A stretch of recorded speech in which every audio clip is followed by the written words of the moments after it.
Como prometido, estou aqui gravando uma revisão para o bloco 6, né, que é a prova de Biologia, Sociologia e Filosofia.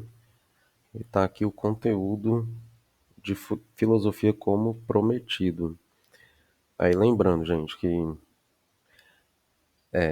dependendo de como for as aulas, o comportamento de vocês e tal, eu não gravarei vídeo no segundo bimestre, tá? Só lembrando, assim, é bom, né, lembrar. Então vamos lá, gente. Conteúdo da prova de bloco de filosofia do primeiro bimestre. A gente tem o existencialismo de Kierkegaard, o pragmatismo de William James e a fenomenologia, só que em vez de cobrar a fenomenologia em si, eu cobrei a revisão que eu fiz com vocês, que gastou uma aula inteira, sobre esse debate aqui entre o inatismo e o empirismo, beleza? Então vamos lá, vamos começar por Kierkegaard, né? Para quem não lembra, Kierkegaard é um filósofo dinamarquês que fala, né, que é o pioneiro do existencialismo, né? Ele vai influenciar outros filósofos que a gente estudou até, inclusive ano passado, do existencialismo, por exemplo, Sartre, né? O que Kierkegaard fala que é importante para a nossa prova de bloco? Eu cobrei o que mais foi aproveitado nas aulas, que eu acho que os alunos mais se interessaram, mais se engajaram em participar, que foi o conceito de angústia, né? E toda essa discussão de angústia dele, né, como eu, né, eu falei para vocês na sala de aula, ele é teólogo e ele vai analisar esse conceito de angústia por meio da por meio da história de Adão e Eva, né? Porque a reflexão dele vai ser a seguinte: existia pecado antes de Adão comer o fruto, ou o pecado original é aquele mesmo? E o que ele vai falar é que Adão não pecou antes de comer o fruto, que comer o fruto é sim o pecado original. O que ele sentiu foi uma angústia, né? E a angústia seria o quê? É um mal-estar que a gente sente diante da possibilidade, diante da liberdade que a gente tem de escolha. Eu gosto de usar o exemplo do terceiro ano, né? O terceiro ano é um, o último ano da escola, né? Então você está na escola desde criança e pela primeira vez você tem a possibilidade de não estar mais nela, né? E você tem várias escolhas, o que torna o terceiro ano um ano um pouco angustiante, né? Às vezes muito angustiante, né? Dependendo da pessoa, porque você tem várias possibilidades do que pode ser da sua vida no próximo ano, né? Você pode entrar no mercado de trabalho, pode ir para uma faculdade, pode ficar, né, sem fazer nada. A gente nunca sabe, né? A gente nunca tem certeza do que espera para a gente no próximo ano. Por isso que é um ano tão angustiante, né? O último ano da escola. Então, a angústia, ela tem a ver com isso, né? Com a possibilidade, com a escolha, com a liberdade. Ela é um mal-estar que a gente sente diante, né, da percepção de que a gente pode, né, fazer alguma coisa, que nosso futuro é indeterminado. Isso tem muito a ver com o que ele postula como verdade, que a verdade seria parte de um propósito que a gente estabelece para a nossa vida, né? A verdade, ela tá de um ponto de vista existencial. Isso foi o que eu cobrei de Kierkegaard, beleza? E a gente tem o pragmatismo de William James, né? Para quem não lembra, o pragmatismo é uma corrente filosófica que postula como verdade, como conhecimento verdadeiro, importante, como conhecimento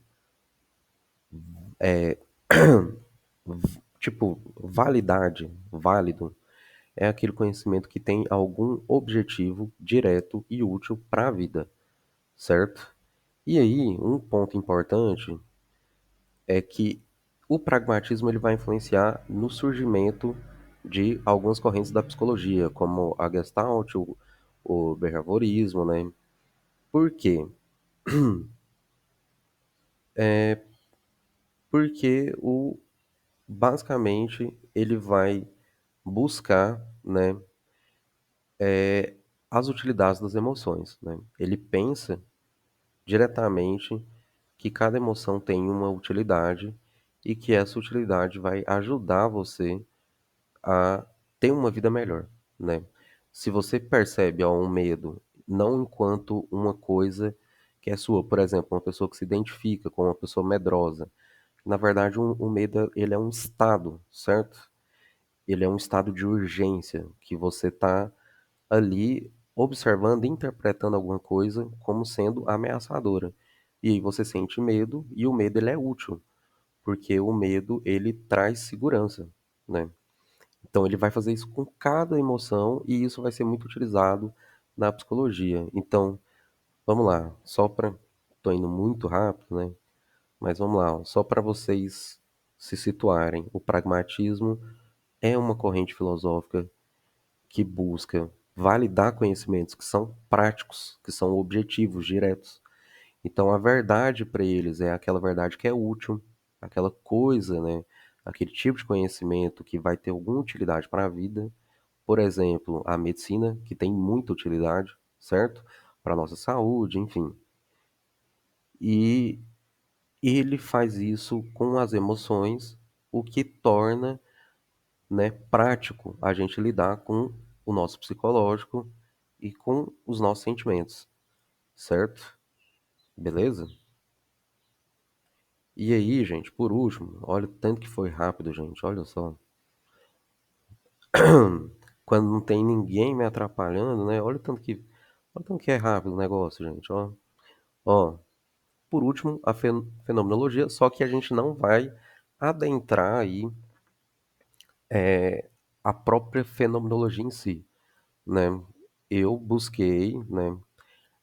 Eu fiz uma revisão com vocês, então eu busquei fazer essa revisão na prova de bloco também, porque a gente gastou uma aula inteira só para discutir essa coisa de novo entre o inatismo e o empirismo, que na verdade é uma disciplina do segundo ano, mas para entender a fenomenologia, o desenvolvimento da razão fenomenológica, a gente precisa voltar nessa discussão, né? A gente precisa lembrar, né? E vamos lá, o que que é o inatismo e o empirismo? Gente, o inatismo é a corrente filosófica que acredita que a gente nasce com conhecimento, que o conhecimento ele está na nossa razão, só que a gente precisa alcançá-lo de alguma forma, né? Isso vem de uma tradição filosófica desde a antiguidade, né? A gente tem aí Sócrates, Platão, que acreditavam que a verdade ela era você dava à luz a verdade, a gente tem a maiêutica como a forma de alcançar a verdade, e na modernidade a gente vai ter o Descartes, que é um filósofo francês, o pioneiro do racionalismo, que ele acredita que a gente alcança a verdade a partir de uma dualidade, que a gente chama de dualidade de substância, que a gente alcança, a nossa mente, ela tá num plano, uma substância onde tem a verdade, e essa verdade é alcançada por meio da reflexão, né?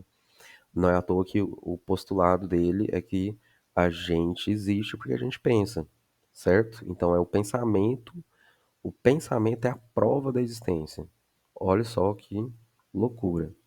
Só que a gente tem outra corrente que vai ser mais comum na Inglaterra, e aí a gente tem nomes que eu coloquei aqui, né? O David Hume, que particularmente falando é o meu favorito, né? Eu gosto muito dele. O John Locke, que está lá entre os contratualistas. E a gente tem outros filósofos também, o Berkeley, mas a gente tem o Francis Bacon, que vão ser os caras que vão falar o seguinte, ó. Todo conhecimento é produto da experiência. Então não existe verdade se não tiver como prová-la por meio da experiência. E essa galera vai brigar, certo? Eles vão brigar entre eles. Então, por um lado, a gente tem o David Hume falando que todo conhecimento é fruto da nossa percepção sensorial, dos nossos sentidos, do nosso corpo. E por outro lado, o René Descartes está falando que não, que todo conhecimento é adquirido por meio da razão, do pensamento. E a gente vai ter o cara, né? Eu não sei se vocês lembram dele, né? Mas é o cara que é o Immanuel Kant, né? Que vai propor uma saída para essa discussão. E a solução kantiana a gente chama de criticismo por dois motivos, né? Em homenagem à sua obra, A Crítica da Razão Pura, e também porque ele faz uma crítica tanto ao empirismo quanto ao inatismo, correto? Então, gente, vamos lá. O que que ele propõe? Ele propõe que todo mundo tá errado. É isso que ele fala, tipo, tanto o inatismo quanto o empirismo, eles estão pecando. Por quê? Porque eles estão buscando entender e postular a verdade por meio dos objetos, né? Por meio daquilo que pode ser observado, aquilo que a gente observa, aquilo que a gente reflete. E ele vai falar o seguinte: a gente tem que entender, na verdade, o sujeito. Então, quando eu falo, né, gosto muito de usar o exemplo de objetos que estão próximos de mim, né? Esse livro aqui, né? A gente não pode alcançar a verdade analisando esse livro ou pensando assim, ah, esse livro só existe porque eu penso nele. Não, a gente tem que entender, em vez de entender o livro em si, a gente tem que entender a razão humana, o pensamento, o sujeito, né? Por isso que o nome é a crítica da razão pura, porque ele vai tentar estabelecer as condições, as limitações e as possibilidades da razão humana. E aí ele fala duas coisas que junta as duas teorias. Por isso que a gente chama de síntese, porque é uma adição. Ele fala que toda razão é inata, todo ser humano nasce com capacidade de pensar, de produzir pensamento, só que o conhecimento que a gente tem, o sentido que a gente tem em relação às coisas é um processo adquirido por meio da experiência. Então, quando um bebê nasce, ele olha para o livro, ele provavelmente vai pensar no livro. Só que para ele entender que isso aqui é um livro, é um objeto de um material que você lê, que você folheia, enfim, para ele entender o que que é um livro, ele vai precisar de experiência, porque a partir da experiência ele vai compreendendo o que que é um livro e tal. Mas todo neném, quando nasce, você mostra esse objeto, ele vai produzir pensamento, porque a razão dele é inata. Ele só não vai produzir o sentido porque precisa da experiência. Ele precisa aprender primeiro o que que é um livro, enfim. Gente, basicamente é isso que eu cobrei. Ficou bem curto o vídeo, a pedido de vocês, viu? Meninos do terceiro ano reclamando que meus vídeos ano passado tinham 30 minutos de duração, não sei o quê. Gente, não dá para aprender filosofia em 3 minutos, não, tá? Eu só fiz o vídeo rápido assim, porque eu já dei uma revisão em cada turma em sala de aula, presencialmente. Senão o vídeo ia demorar meia hora e é isso aí, gente. Filosofia demanda tempo mesmo. Mas aí, como vocês pediram, um vídeo curto, tá aí, ó, 13 minutos, 14, né? Enfim, dá pra todo mundo ver, assistir e tirar uma nota boa na prova. Aí tem coisas que eu não falei estão na prova? Sim.